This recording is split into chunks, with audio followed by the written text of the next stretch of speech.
Hello and welcome back to Project Love Bomb. We're back here again in Arkansas, not Alaska. If you remember the last time I had this truck on the channel, I bought it back in January of this year, and pretty much the first time I took it out, we blew the engine in it. So it's now April 1st now, April Fool's Day, appropriately enough. And I'm back in Arkansas. I'm here for 2 weeks, and I hope during that time period to pull the engine in this thing and rebuild it and turn it back into a running, driving vehicle. That may sound like quite a bit of time, but I'm also working around scheduling with the machine shop and the possibility that we're gonna have to order more parts that I don't have yet.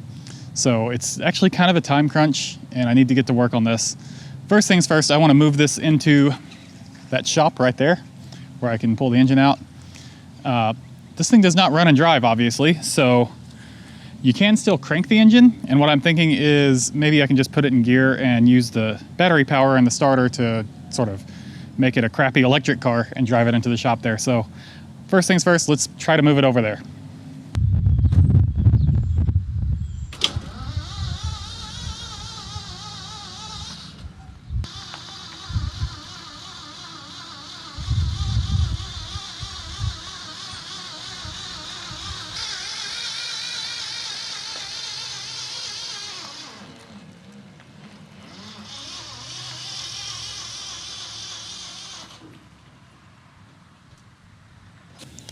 Okay, well the lighting in here is pretty bad. We seem to only have one working light bulb and it's not very good at that. So I'll make a run to the store here in a little bit and try to find some brighter bulbs just to replace that one entirely and hopefully find something brighter for that one. Maybe you can figure out why that one's not working. We could have 3 lights in here. That would be crazy, eh? But otherwise we're basically in here.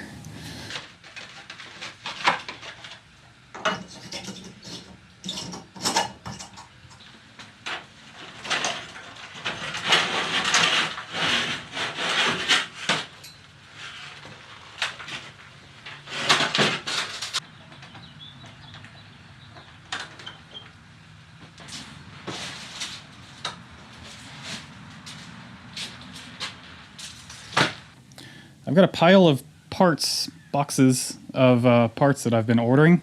Well, not that one. That's Christmas decorations.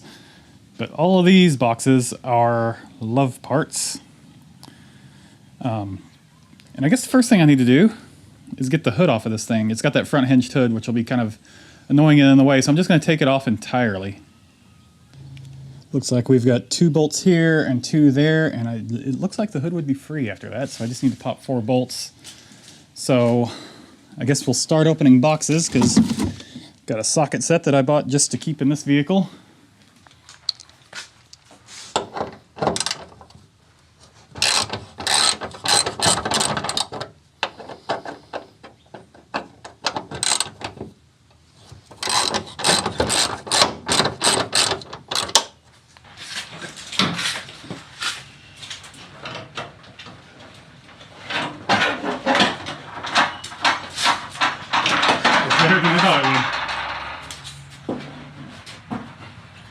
Totally thought I was going to drop that.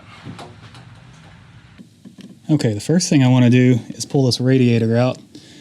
And the first step to that would be draining the radiator, but I'm not seeing, there's supposed to be a drain plug, but I don't see it if it's on here. I'm sure it is on here, I'm just not seeing it. I'm kind of suspicious about, there's like a hose here with just a bolt shoved in the end. Is that, did somebody rig up some kind of janky drain plug?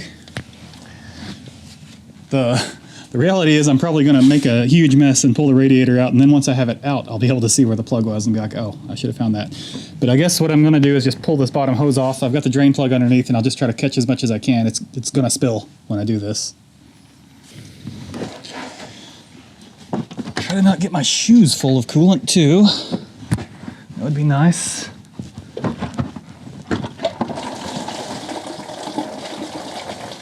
That was not as much of a mess as I was afraid it would be. That was pretty good, actually. Look at that. Just a couple of little splatters. Almost everything went in the pan. Awesome. So now we'll pop the top radiator hose off. This can just pull out.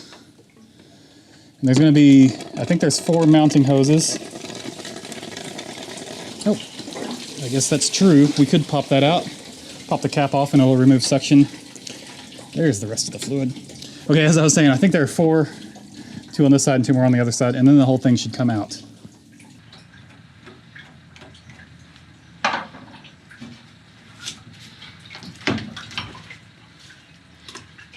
Just tuck that somewhere out of the way for the moment.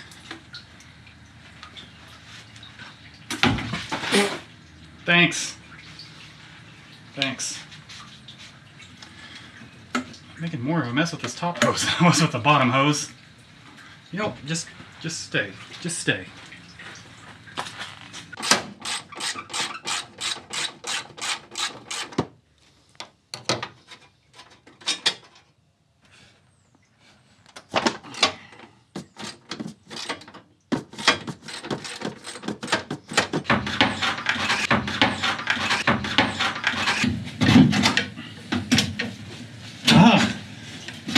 I told you I'd find the drain plug as soon as I had it out. It's right here. And I'll just capture this coolant for proper disposal. Although honestly, it looks like it's in good shape. There's a little piece of a plastic thread there. But the coolant looks decent. I could probably reuse it. I was kind of expecting it to be dirty, but it's not really. And then here's a tip to make everything go a lot quicker and smoother in the long run. As you take bolts out, these are the 4 that came from the radiator. Put them in a Ziploc bag by themselves, nothing else in there with them, and label it. Radiator.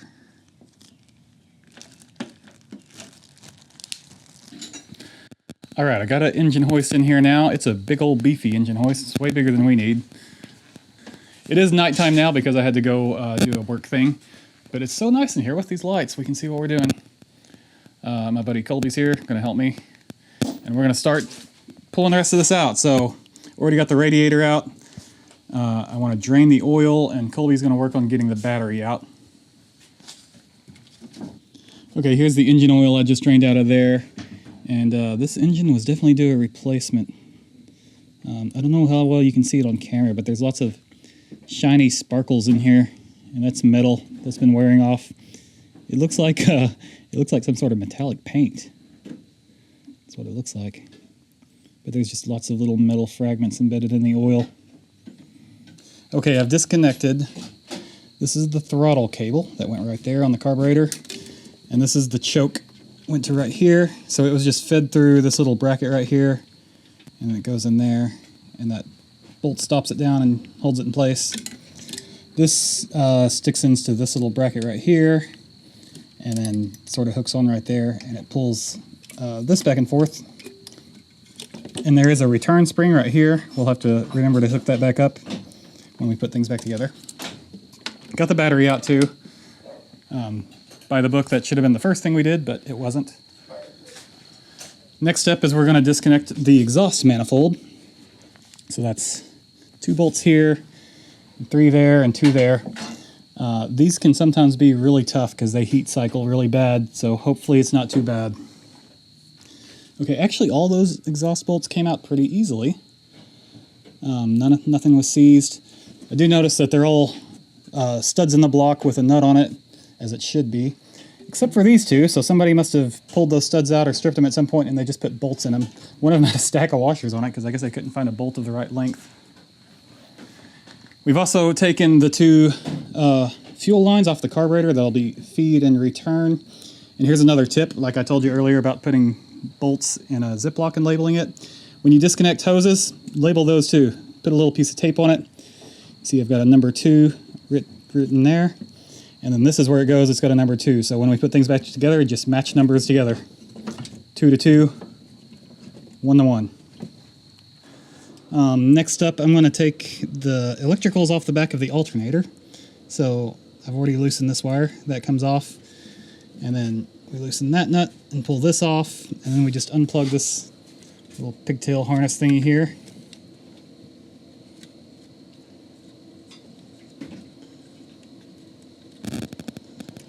Alternator disconnected.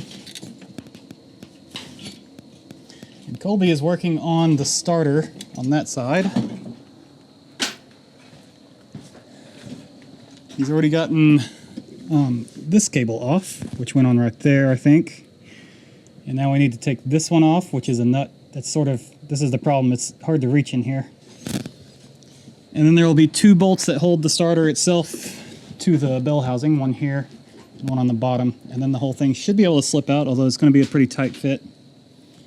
All right, we've got the starter. Yep. We've realized we don't actually need to unplug the electronics. We just need to unbolt it and then pull it out, keep the wire on it. And we just unplugged, I don't know what this is, so my label is like upper intake manifold front, because that's where I found it. But it plugs onto something down here under the intake runner. And then we just unplugged this cable that goes to the distributor. And we just removed, they call it the high tension cable that goes from the center of the distributor to the coil. What is next? Disconnect the thermometer unit and oil pressure unit cords. Detach the ground cable from the timing gear case on the engine side. Timing gear case is right here. I don't see any cabling.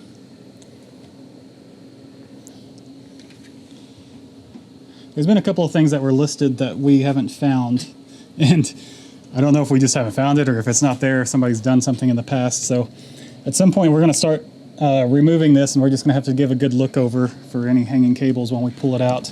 This is definitely something. That's probably the oil pressure sender right here. Okay, we got a wrench on that thing. I'm pretty sure this is going to be the oil pressure gauge. So the guy who sold me the car told me it was an electric oil pressure gauge, which would mean you have an electric sending unit on the block and then just run a wire to the interior. I don't think that's what this is. I think this is a mechanical gauge. See, this is a flexible hard line. So I think that takes actual oil runs, because this is that. It goes in through the firewall, runs all the way to the gauge. That's kind of a bad thing to do, especially on a street car, because if it breaks, you're squirting oil in the engine bay, which is both flammable and also probably hot enough to hurt you. But we'll run it for now, because it's already in. It's just not what I would have done if I was installing an aftermarket pressure gauge. But now we've got that unplugged. I'm not seeing anything else we need to unplug right now. Okay, we think we're about ready to start lifting. We hooked this chain up to it. I'm not really super happy about this, but it's just held on to this little bolt right here. And on the other side, it's looped around an intake runner. They are metal intake runners, not plastic like modern cars. I think it'll probably work. So now we need to unbolt the motor mounts from the bottom and unbolt the engine from the transmission and get a jack under the transmission to support it. Let's see if we can pull it on out.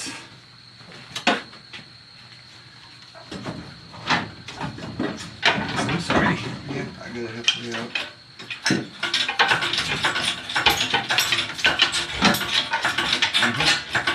It looks loose, isn't it? Yeah, it's out. Okay. Pull the joist back some. There you go. It's out.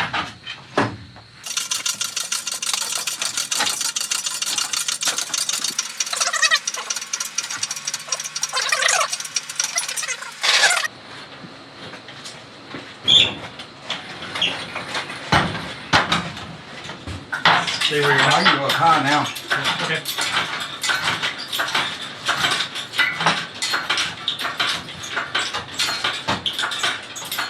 We made it. Yeah, you're good.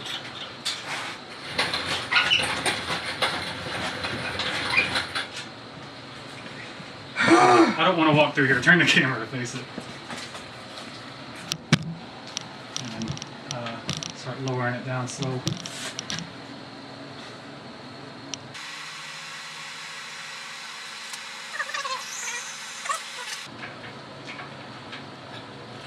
We did it.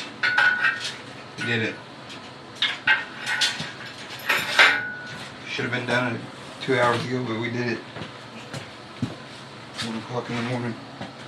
Okay, we got the engine out on, well, I say on the ground, it's on an old non-functional floor jack and a 2x4 stacked on top of a wood block. Safety first. But it does seem to be stable like that. Like, I'm not going to shake it too hard, but It's okay-ish. We just took the valve cover off, and I haven't done anything in here yet. This is just how we found it. There is no chain at all on the timing gear cam sprocket. It's down in the bottom of there, so we did throw a chain. So that is at least a confirmation that my diagnosis was correct. Hopefully it means we don't have any valve damage. We won't find out for sure until we get the heads off of the motor.